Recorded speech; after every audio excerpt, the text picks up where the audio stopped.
평안할 때 하나님이 보여요?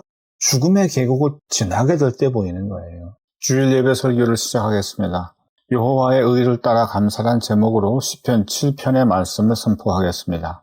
여호와 내 하나님이여, 내가 주께 피하오니 나를 쫓아오는 모든 자들에게서 나를 구원하여 내소서. 건져낼 자가 없으면 그들이 사자같이 나를 찢고 뜯을까 하나이다. 여호와 내 하나님이여, 내가 이런 일을 행하였거나 내 손에 죄악이 있거나 화친한 자를 악으로 갚았거나 내 대적에게서 까닭 없이 빼앗았거든 원수가 나의 영혼을 쫓아 잡아 내 생명을 땅에 짓밟게 하고 내 영광을 먼지 속에 살게 하소서. 여호와여, 진노로 일어나사 내 대적들의 노를 막으시며 나를 위하여 깨소서. 주께서 심판을 명령하셨나이다. 민족들의 모임이 주를 두르게 하시고 그 위 높은 자리에 돌아오소서. 여호와께서 만민에게 심판을 행하시오니 여호와여, 나의 의와 나의 성실함을 따라 나를 심판하소서. 악인의 악을 끊고 의인을 세우소서. 의로우신 하나님이 사람의 마음과 양심을 감찰하시나이다. 나의 방패는 마음이 정직한 자를 구원하시는 하나님께 있도다. 하나님은 의로우신 재판장이시며 매일 분노하시는 하나님이시로다. 사람이 회개하지 아니하면 그가 그의 칼을 가시며 그의 활을 이미 당기어 예비하셨도다. 죽일 도구를 또한 예비하시며 그가 만든 화살은 불화살들이로다. 악인이 죄악을 낳으며 재앙을 베어 거짓을 낳았도다. 그가 웅덩이를 파 만들며 제가 만든 함정에 빠졌도다. 그의 재앙은 자기 머리로 돌아가고 그의 포악은 자기 정수리에 내리리로다. 내가 여호와께 그의 의를 따라 감사하며 지존하신 여호와의 이름을 찬양하리로다. 오늘 본문 17절을 보면 다윗은 내가 여호와께 그의 의를 따라 감사하며 라고 고백하고 있어요. 세상에 감사할 일들이 얼마나 많아요. 하지만 다윗은 내가 하나님의 의로 인도받고 그 의의 길을 걷게 된 것을 감사하고 있어요. 오늘 주제는 여호와의 의를 따라 감사해요. 그럼 오늘 시를 쓰게 된 배경은 무엇일까요? 표지어는 이렇게 되어 있어요. 다윗의 시가연 베냐민인 구시의 말에 대하여 여호와께 한 노래. 시가연은 슬픔의 노래라고 하는 음악 용어예요. 다윗에게 어떤 깊은 슬픔이 있었어요. 그게 뭘까요? 표지어에 베냐민 사람 구시라는 인물이 나와요. 이 사람이 다윗에게 어떤 말을 했어요. 구시는 사울과 같은 지파 사람이에요. 베냐민 출신이에요. 반면 다윗은 유다 지파 출신이에요. 구시는 요즘 말로 혈연, 학연, 지연을 연고로 다윗을 음해했어요. 사울과 다윗 사이를 이간질시켰어요. 처음엔 사울과 다윗 사이가 얼마나 좋았어요? 사울이 볼 때 다윗이 너무 마음에 쏙 드니까 항상 곁에 두고 싶어서 자기 딸을 주어 사위로 삼아요. 하지만 사울이 악인의 꾀에 빠져요. 저 사람은 유다 사람이잖아요. 사람들한테 인기가 높잖아요. 언젠가 왕을 죽이고 자기가 왕이 될 거예요. 당신의 아들들은 다윗이 반드시 살려두지 않을 겁니다. 사울이 구시의 말에 넘어가요. 겉으로 볼 땐 좋은 친척이에요. 왕을 위하는 충직한 신하예요. 하지만 영적으로 볼 때 사울을 망쳐놓는 마귀예요. 결국 사울 왕은 구시의 거짓에 속아 다윗을 죽이려 하게 되고 다윗은 살려고 도망치게 돼요. 이런 상황이 이 시의 배경이에요. 여호와 내 하나님이여, 내가 주께 피하오니 나를 쫓아오는 모든 자들에게서 나를 구원하여 내소서. 다윗은 지금 쫓겨다니고 있어요. 반란자로 지목되어 도망치고 있어요. 반란의 의도가 1도 없는데 정말 억울하죠? 근데 다윗이 제일 처음으로 한 행동이 뭐예요? 기도예요. 원망이 아니에요. 변명이 아니에요. 다윗은 지금 기도하고 있어요. 건져낼 자가 없으면 그들이 사자같이 나를 찢고 뜯을까 하나이다. 건져낼 자가 없으면 난 구원할 자 하나도 없는 곳에 버려져 있어요. 거기 굶주린 사자가 기다리고 있다가 나를 갈기갈기 찢어 놓을 거예요. 물론 난 15세 소년 때 이미 사자나 곰을 맨손으로 때려잡고 그 입에서 어린 양을 구해낸 용사였어요. 하지만 지금은 달라요. 저들이 권력자에게 붙어있는 한 개 한 마리도 세요. 지금 다윗의 상황이 매우 급박해요.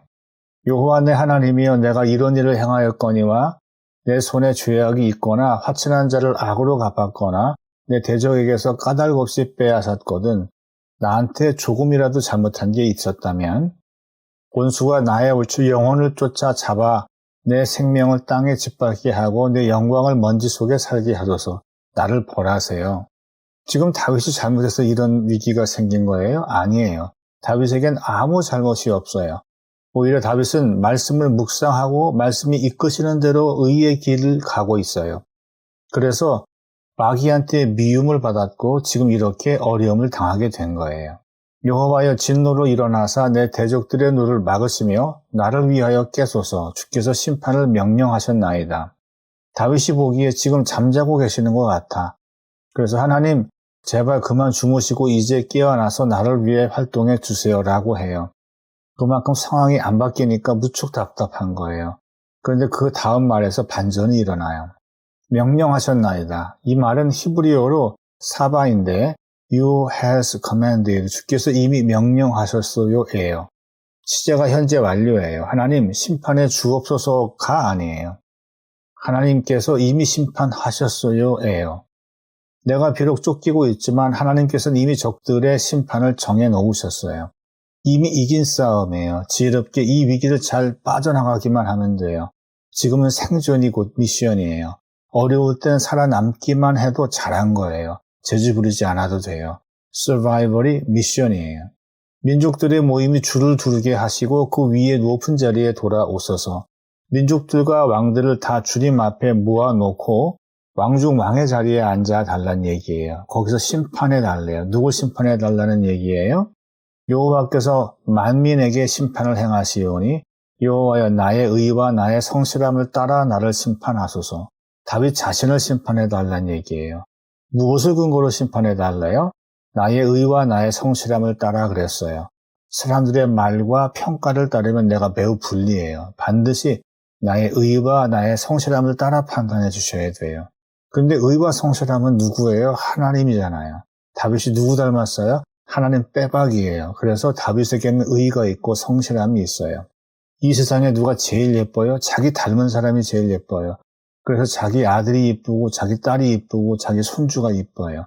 이 세상에서 그 어떤 미인보다 자기 새끼가 제일 예뻐요. 못생긴 사람들도 다 사랑받고 크게끔 하나님이 디자인을 해놓으신 거예요. 다윗은 하나님을 가장 닮았어요. 그래서 하나님이 제일 예뻐하셨어요. 그때는 아직 예수님 오시기 1000년 전 시절이에요. 그런데 다윗은 의의 개념을 알고 있었어요. 성실이 뭔지 알고 있었어요. 다윗의 의는 결코 자기 의가 아니에요. 자기 의는 자기를 망치고 하나님한테 대적해요. 다윗이 붙든 의는 하나님의 생각, 곧 말씀이었어요. 다윗은 자신의 의를 고집하지 않았어요. 그리고 항상 그 의의 길에 성실을 다했어요.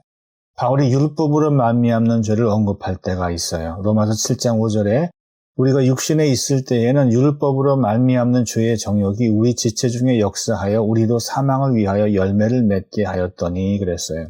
이건 율법 때문에 죄를 짓게 됐다는 얘기가 아니에요. 율법 지키고 나면 율법 잘 지켰다는 영적 교만에 빠지기 때문에 그 영적 교만, 즉 자기 의가 죄라는 뜻이에요.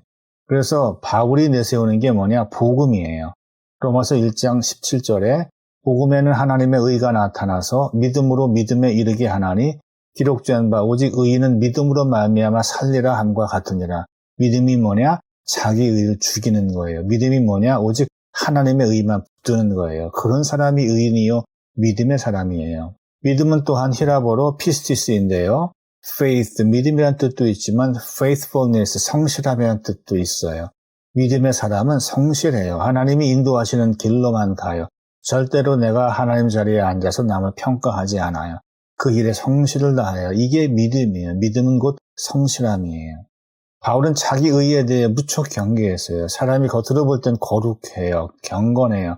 교회에 빠지지 않고 나아가요. 11조해요. 감사헌금해요. 구제해요. 봉사해요. 온갖 좋은 것을 다해요. 근데 그 중심을 보니까 자기 의가 팔팔하게 살아있어. 바울 하는 얘기가 나는 날마다 죽노라 그래요. 즉 내 자신의 의를 죽여라 이 뜻이에요.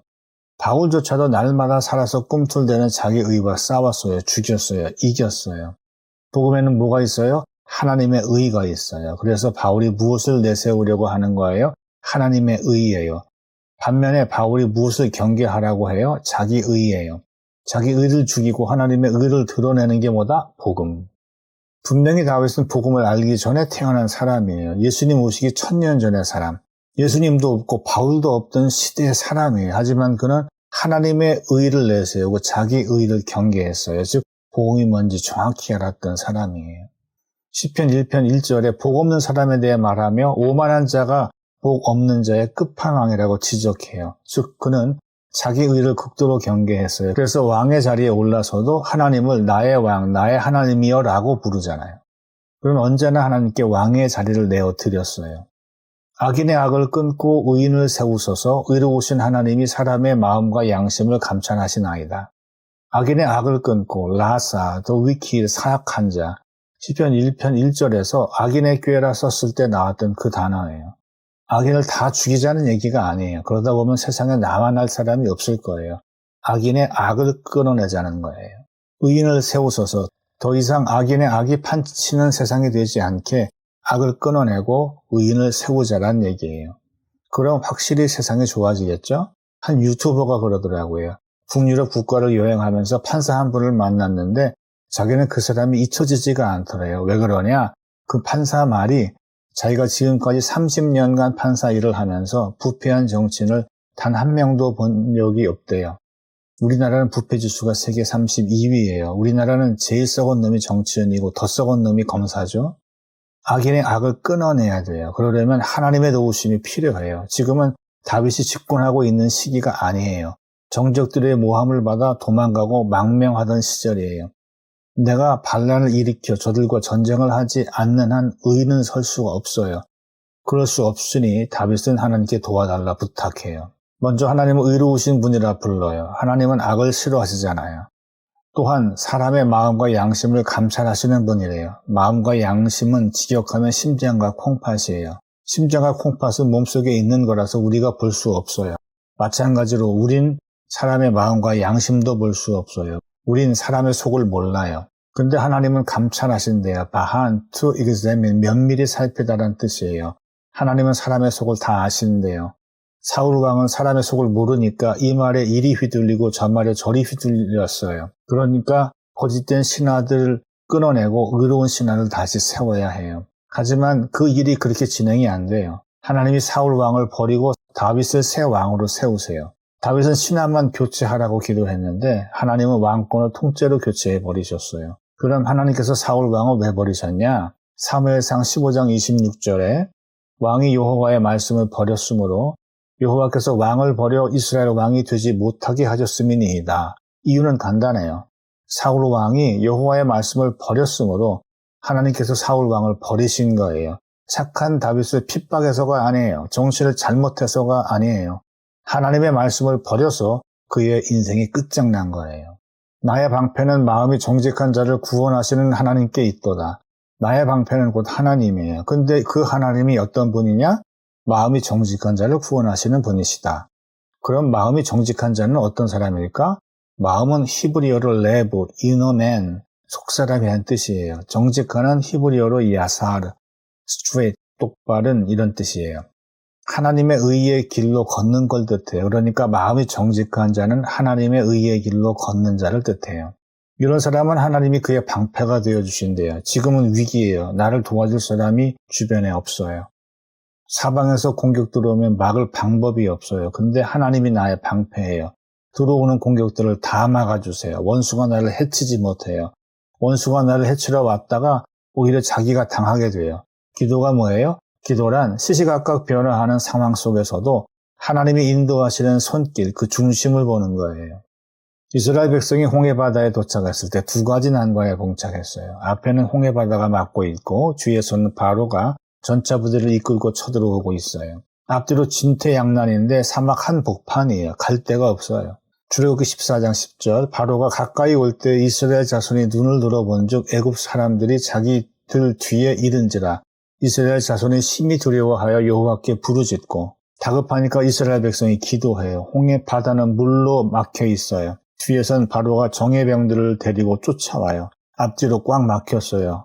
도무지 갈 길이 보이지 않아요. 그들이 또 모세에게 이르되 애굽에 매장지가 없어서 당신이 우리를 이끌어내어 이 광야에서 죽게 하느냐? 어찌하여 당신이 우리를 애굽에서 이끌어내어 우리에게 이같이 하느냐? 길이 안 보이니까 원망해요. 하나님이 왜 여기로 데려오셨는지 그 중심을 볼 줄 모르니까 기도하고 나서도 금방 원망해요. 모세가 백성에게 이르되 너희는 두려워하지 말고 가만히 서서 여호와께서 오늘 너희를 위하여 행하시는 구원을 보라. 너희가 오늘 본 애굽 사람을 영원히 다시 보지 아니하리라. 여호와께서 너희를 위하여 싸우시리니 너희는 가만히 있을지니라.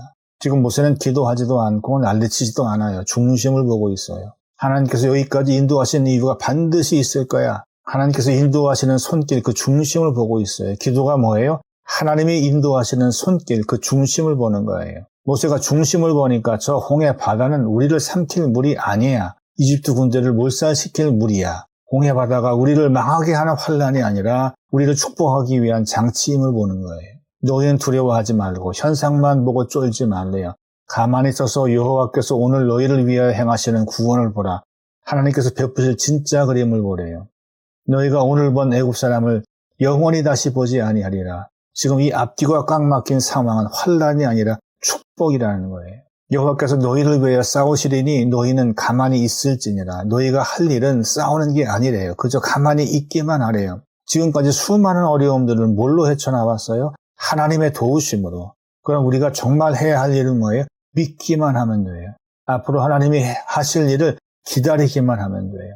이런 담대함이 다윗에게 있어요. 어떻게 그럴 수 있냐? 마음이 정직한 자였기 때문에, 중심을 볼 줄 알았기 때문에, 한 치 앞도 내다볼 수 없는 위험스러운 상황 속에서도 여호와 하나님의 생각을 신뢰할 수 있었어요. 현실은 수많은 대적에게 쫓기고 생명까지 위협받고 있는 상황이었지만 하나님 당신은 나의 방패가 되십니다라고 믿고 담대할 수 있었던 거예요. 하나님은 의로우신 재판장이시며 매일 분노하시는 하나님이시로다. 사람들은 하나님의 심판이 마지막 날에만 있을 거라고 착각해요. 하지만 하나님의 심판은 매일 이루어지고 있어요. 겉으로 볼 때 아무 일도 안 일어나는 것 같고 악이 승승장구하는 것 같지만 하나님은 결코 악에 대해 무능하신 분이 아니에요. 하나님은 살아계시고 날마다 악에 대해 심판하세요. 우리 눈에는 보이지 않아도 심판은 날마다 이루어지고 있어요. 사람이 회개하지 아니하면 그가 그의 칼을 가시며 그의 활을 이미 당기어 예비하셨도다. 하나님의 심판이 무엇을 겨냥해 있다고요? 회개치 않음을 겨냥해 있다고요. 사람이 악을 저지를 수는 있어요. 하지만 회개할 기회는 줘야죠. 근데 회개도 안 해. 그럼 어떻게 해요? 박살내는 수밖에. 활시위는 회개치 않는 자들을 향해 이미 당겨져 있어요. 죽일 도구를 또한 예비하시며 그가 만든 화살은 불화살들이로다. 회개치 않는 자를 위해 하나님이 준비하신 무기가 불화살이래요. 불화살을 어떨 때 많이 써요? 야밤에 적진에 자고 있는 적들을 몰살시킬 때. 하나님이 심판하시면 악인만 망하는 게 아니라 그 주변이 다 망해요. 악인이 죄악을 낳음이요 재앙을 베어 거짓을 낳았도다. 악인의 망하는 모습은 악을 물려주는 거예요. 그 자손이 더 악해지는 거예요. 하나님의 심판은 당장 이 사람이 망하고 지옥 가는 거 그것만이 아니에요. 이 사람 겉으로는 번영해요. 이 사람 겉으로는 잘 살아요. 하지만 뭐예요? 죄를 물려줘요. 악은 악을 물려줘요. 재산을 물려준 것 같지만 재앙을 물려주는 거예요. 자손은 더 망하게 돼 있어요. 그가 웅덩이를 파 만듦이요 제가 만든 함정에 빠졌도다. 악은 자기 꾀에 넘어가요. 자기의 지혜가 자기를 망치는 지름길이 돼요. 그의 재앙은 자기 머리로 돌아가고 그의 포악은 자기 정수리에 내리리로다. 사필규정. 악은 결국 망해요. 반드시 망해요. 이게 세상을 창조하신 하나님의 디자인이에요. 세상이 불공평해 보여도 실망하지 마세요. 하나님 살아 계세요.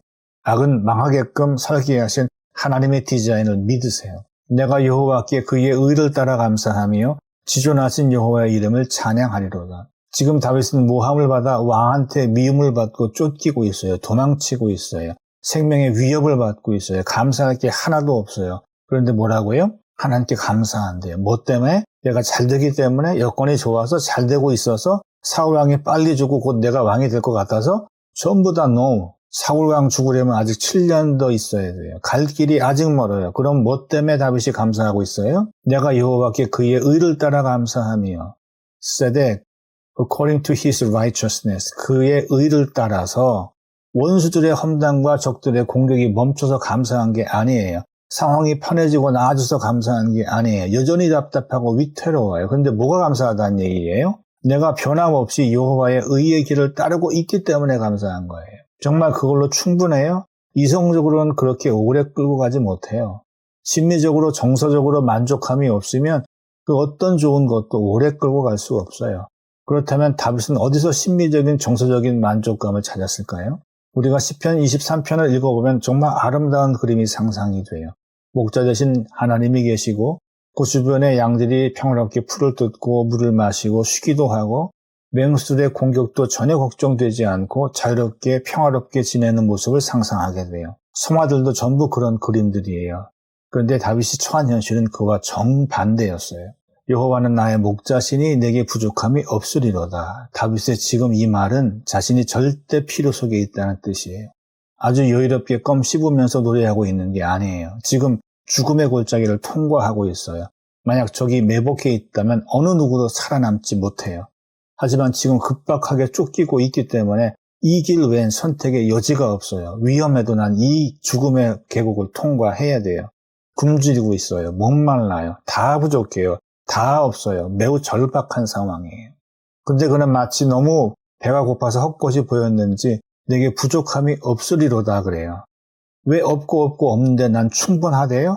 이유가 뭐예요? 여호와는 나의 목자시니 이 위험스러운 길을 가면서 그는 나의 목자 대신 하나님을 만난 거예요. 평안할 때 하나님이 보여요?